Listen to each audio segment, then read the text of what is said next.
Welcome to Turn the Page, the official podcast of the Syosset Public Library.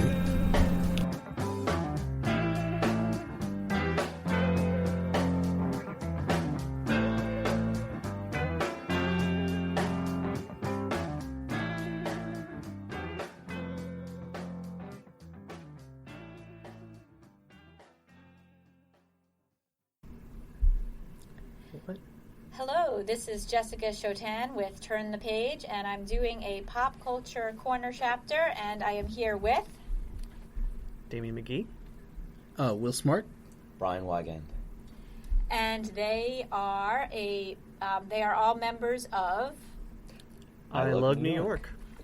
So when this airs, we are going to be past our program, which we're doing Bricks Rock, which is we're calling it a 2-day Lego fan festival. So would you guys like to give me an idea, first of all, what got you into this? What exactly is I Lug New York? I Lug New York is a Lego user group. It's a group for adults 18 and older who are interested in Lego. There's about 40 members, give or take. And we meet up on the third Saturday of the month and share what we've built and just have fun building with Lego together and putting on displays at libraries such as the Syosset Library. Yeah, putting on displays. I got involved with the club essentially after seeing a display that we have done in a museum in Connecticut. And it's the sort of thing that if I were 8, I would have gone nuts over. The sort of thing that I saw in the Lego Club magazine in the early 90s, where, this is happening at Legoland in Europe, and you're never going to see it. So now that I have the opportunity to sort of make those displays, that's what gets me out to these meetings. When you were a kid, you probably wanted to build a huge space layout or a train layout or city layout as a kid, but you were one child. Now we're 40 adults, and we combine all of our Lego, and we put on what we feel is amazing displays. Yeah, well, right. Each of us had our one bucket of bricks, and now each of us probably has just one basement of bricks, and or a garage full of bricks, and we just try and put on these fun displays that we would have loved when we were 8 and still do, I think. Do you guys have a favorite display that you've put together? Yeah. Right? Well, my first display with the group was Moonbase, and I love it because that's exactly what as far as science fiction, just everything, that's exactly for me personally. But that's the correct answer. It's Moonbase.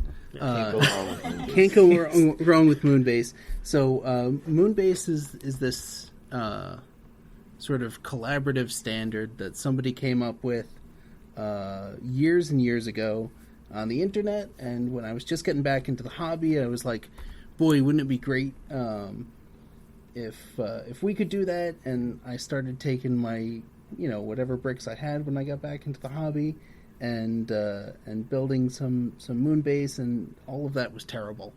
And so here I am with something like, 6 or 7 years later, and we can say we've built an award-winning Moonbase display, and bits and pieces of that are going to be at Bricks Rock. Very cool. Mm-hmm. So I know that you guys have displayed at, you were saying, museums? Museums, libraries. Village centers. Yeah, village centers. Comic-Con. New York Comic-Con at the Javits Center. Lego did invite us one year to Comic-Con, and that was quite an experience. Comic-Con is something. Yeah. Was that your first time at Comic-Con or just displaying at Comic-Con? It was my first time at Comic-Con. I am first and foremost a Lego nerd, and then pop culture second. So that was a very different experience for me. It's crowded. It is crowded. It's loud. So we had to transport boy, we did like 100 square foot layout, I think, in the basement of Comic-Con where they were doing the signatures in 2012. And we all sort of got we got into Comic-Con for free, and when I say for free, it was a lot of work. A lot of work, but we had a blast. We had a blast doing it. And I don't think we'd ever do it again. We might do it again if they asked us, but Lego was... That was one of the last years that Lego had a real huge presence at Comic-Con. I was there. I wasn't aware of the lug, but I saw the display. I thought it was an actual Lego done by Lego. I didn't. Yeah, really impressive, right? Yes. Oh yeah, no, we fool lots of people like that. No, I highly enough of us to seek us out. It was Lego. It was Star Wars. It was. I mean, I actually saw it because I've been going to Comic-Con every year, and I would have thought it was the Lego company putting it on as well. I mean, it was amazing. We regularly get asked what it's like to work for Lego, and that's a great conversation because it's like, oh well, if we ever find out, well, you know.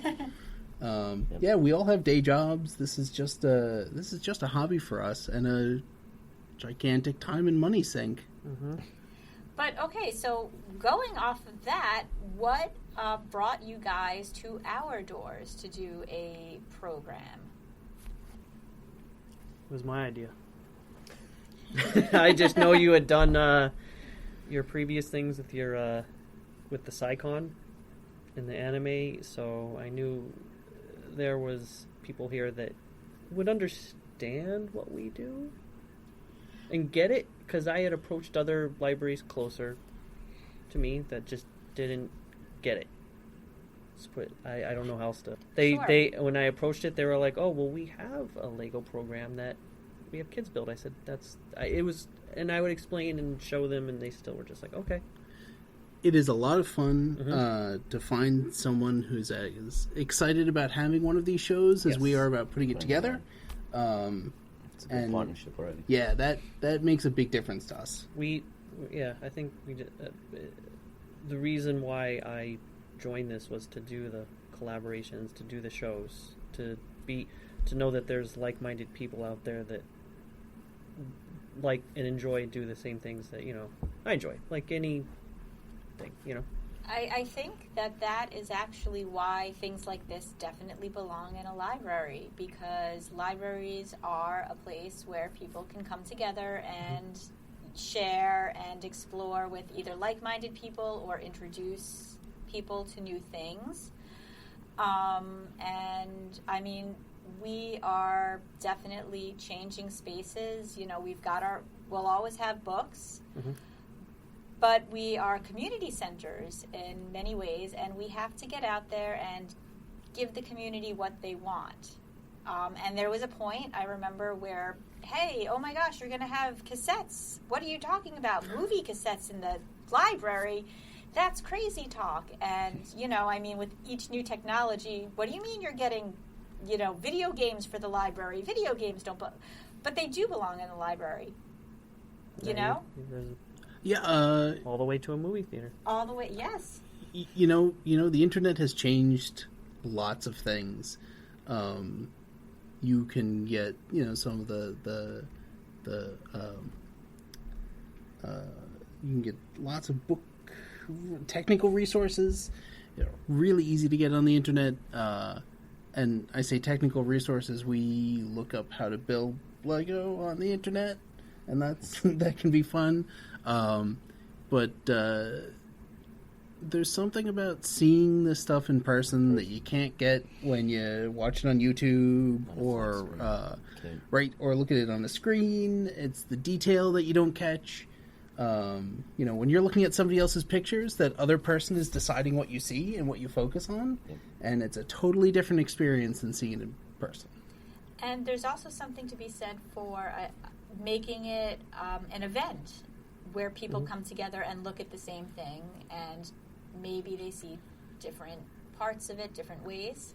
Absolutely. So we do these displays, we do these shows, and usually when we're taking them apart, I will notice something new that I had not seen The whole the whole weekend. The whole weekend the show is on. And that's a kind of a shared experience with all of us. Nobody ever takes it all in, so that's a lot of fun. And a lot of the time people haven't seen or played or touched with Legos since they were a youth.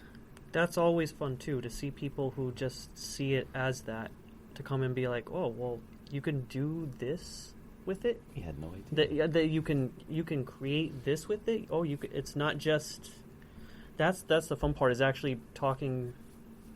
For me, was talking to people about, like the adults talking and being like, oh, you can do this, and they're just them becoming probably like us again. All of a sudden, like that inner child kicks in, and you just, well, I can make something. And it's really interesting. I think in general, I talk about fandoms a lot, and going to Comic-Con, people are like, oh, look at these people dressing up, how crazy is that? But things like sports fandoms, for instance, you see somebody somebody goes to tailgate and paints their face, and nobody, they're just like, oh yeah, he's really into sports. I think this is just a different version of that. I mean, back in the day, it was, what are you going to do? Yeah, what are you going to do with baseball? Oh, you're going to do that when you're an adult. You can't do that forever. I mean, same thing with Legos, with comic books. It's just a different, it's a different type of fandom. Yeah, I think our culture has shifted significantly in the last, 10, 20 years. For us, right, as fans, the Lego Movie was sort of watershed, because you have Will Ferrell playing an adult that says, "Oh, these are the way I play with them. They're for adults," right? Mm-hmm. So we laughed a lot at that movie. There was a lot to relate to. Yes. The writers really knew what they were talking about in that movie, and it was kind of a lot of fun. Just to see, and people don't understand that people actually do that, right? That have basement setups like that. I went over to one of our former members' houses. He actually works for Lego now, and this gentleman's father was home. And when he introduced me to his dad, he said, "See, Dad, there are other adults out there that build with Lego. It's not just me." So I had that same experience with my wife. Oh, really? So, well, no, she knew, but like, meeting Brian and becoming it, she was very encouraging. Yeah, but like, she now sees that there's a lot of other people that. I think, and that goes for even, Dungeons and Dragons. Tabletop role playing. A lot of times, people are like, "Oh, you're not going to meet another adult who likes to do that." Well, guess what? It's huge. I mean, there's Gen Con is a gaming con, and it brings thousands upon thousands of people to Indianapolis, and they're adults, and sometimes they're second generation, third generation going with their families. So why not Legos? Legos have been around since the 50s. Well, this year is their 60th anniversary. 60th. Oh, cool. Yeah, and it's like anything. It's like being a part of the group is nice, because being around like many people, because not everyone sees the way you would. So to have other people that see or use, I don't know what to say. What it's just, it's like, and it's a kind of a great experience, because you meet a lot of people that have absolutely no problem spending all their free time and money playing with Lego, and then building with Lego. Oh, no, I play with it. You what play, do you do? I build. Oh, okay. I do both. You do both. I regularly, if I have built a spaceship and it's really nice, you squish it around. That is a perfectly human reaction. I did that the other day when my son was asleep and no one's home. I was swishing around a spaceship because I just finished it. Yeah, no, that's a thing in the Lego community, right? So if you build a spaceship, the question that you get is, it swooshable? Mm-hmm. But yeah, it's a lot of fun, and it's a lot of fun working with people that don't have exactly the same interests, right? We have a bunch of people that will build ultra-realistic city and police cars and fire engines and some amazing stuff. And then people that build castle, mosaics, the Great Ball contraption. So the trains. So there's an amazing variety of different stuff, and it's like art, right? It's like any art. Yep. That's how I explain to adults that don't understand. I said it's like drawing with pencil and paper, but instead of pencil and paper, you're using bricks. And one thing I did not know until I started doing some research for this event was that Lego has, a universal standard that a Lego from the 50s will fit with the Legos from that were just manufactured yesterday. Yep. I have my Lego collection is part of it is from the 70s, I believe. Some leftovers from older sisters. And it works with the stuff that comes out today, and this stuff lasts forever. It really does. Does not biodegrade. So what? Because I knew you were from. Yeah. So how exactly did you guys find out about the Lug? About I Lug New York? Brian should go first because he was the first member here. I'm Brian, founding member. One of the co-founders, Mike Bader, and I founded the Lug together. I went to a Lego event at a Lego store in West Nyack to build a 6-foot-tall Lego pirate. I met him there. We talked, and then I started to meet people on the island. And like your mom tells you, never to talk to strangers. I did that all throughout my childhood, but as an adult, if I see... It's called networking. Yes, I'm networking at the toy aisle. If acceptable. I see... Perfectly acceptable adult thing to do. Yep. If I see an adult in the Lego aisle without a child, I say, oh... I wonder if they're buying for themselves. And then I bumped into Damien at Toys R Us. Yes, I was accosted at Toys R Us. I was browsing a set. I had someone come up from behind me and say, are you buying that for the pieces or are you buying the actual set? And I just did not, at the time, know how to answer that for that minute.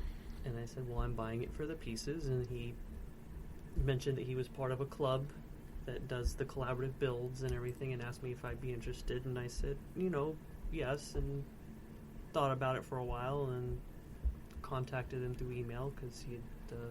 Gave you a business card? Business card, yep. And, from there, but... I think I found the website. I think you found the website. I think I found the website. Oh, right, so there's a giant Lego community online called Brickset, and it's kind of a set database, and they have forums, and I think I saw someone saying, oh, I'm from Long Island, I'm in a Lug, maybe I looked up your website, and then, just one Saturday drove out to Roosevelt Field Mall. Yep. Met with a bunch of other weirdos that play with Lego. Yeah, I'm glad I was approached by Brian, because I had a completely misinterpreted what a lug was. I didn't know that it was just a club. I thought it was just like semi-professional built, like people that got together that did stuff for Lego itself. I didn't have the complete understanding of what a lug was. So yeah, we try and avoid the word professional as much as possible. So if anybody out there is interested in joining I Lug New York, what could they do? Who could they contact? Look for Brian. In the Lego Yeah, aisle. We can't, not Toys R Us anymore, though, because Moment of Silence, Toys R Us. Not Toys R Us. He'll be loitering around at the Lego store in Roosevelt Field. Right, or if you see an adult filling up a shopping cart of clearance Lego at Walmart, that's a good sign. Or Target. That's a good sign. Yeah. But if you don't get lucky like that, we have a website, ILUGNY.org. And contact information there, and if you're not local, on the off chance that someone from a different state or something is listening to this podcast, like I said, Brickset, a lot of online communities actually have like regional lists of Lego groups. Lego itself has a website has a land Lego Ambassador Network, and there's a map there with all the seems lugs. to be a lug in every state. Cool. For the most part, it seems. Or Oh yeah, the logs, usually multiple per state. Yeah, but there's usually at least one. It's the sort of thing where look it up. You might be surprised. I met someone in New Jersey at a fan convention in New Jersey, Lego fan convention. Cool. That just happened to live around the block from where I grew up. Awesome. Oh, where are you from? Ooh, Port Jefferson. We're in Port Jefferson. So that was a weird conversation. But you never know. Yeah, I think we're always looking for more members. So Excellent. Well, once again, thank you for speaking with us. And it's time to close this chapter of Turn the Page. It's time to close this chapter of Turn the Page. Join us for the next episode.